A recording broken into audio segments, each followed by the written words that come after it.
عن عثمان بن عفان رضي الله تعالى عنه أن رسول الله صلى الله عليه وسلم قال من علم أن الصلاة حق واجب على دخل الجنة حضرت عثمان بن عفان رضي الله تعالى عنه يقول رسول الله صلى الله عليه وسلم ফরমাইছেন যে ব্যক্তি নামাজ পড়া জরুরি মনে করিয়া নামাজ পড়িবে সে বেহেশতে প্রবেশ করিবে।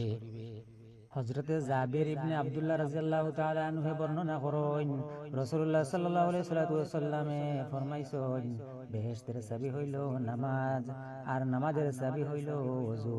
হযরতে আনাস রাদিয়াল্লাহু তাআলা আনহু বর্ণনা করেন রাসূলুল্লাহ সাল্লাল্লাহু আলাইহি ওয়াসাল্লামে ফরমাইছেন আমার চোখের শীতলতা নামাজের মধ্যে রাখা হইয়াছে।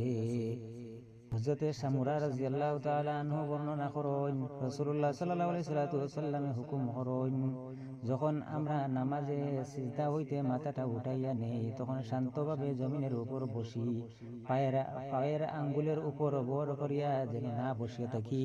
আমরা অনেক মানুষ আছি পায়ের আঙ্গুলের উপরে ভর দিয়ে আমরা বসিয়া থাকি, এই মতো না বসার জন্য আল্লাহ রাসূল সাল্লাল্লাহু আলাইহি ওয়াসাল্লামে কইছেন আমরা শান্তিতে নামাজের মধ্যে বইতাম, ধীরে স্থিরে বইতাম। আমরা যার যত নামাজ ধীরে স্থিরে শান্তিতে হইব অত আল্লাহর কাছে পছন্দনীয় হইব। আর আল্লাহর কাছে যদি পছন্দনীয় নামাজটা হয় কিয়ামতের দিন আমরা ওই নামাজের দ্বারা আমরা আল্লাহর কাছে বাঁচিতাম পারমু, জান্নাত মিল।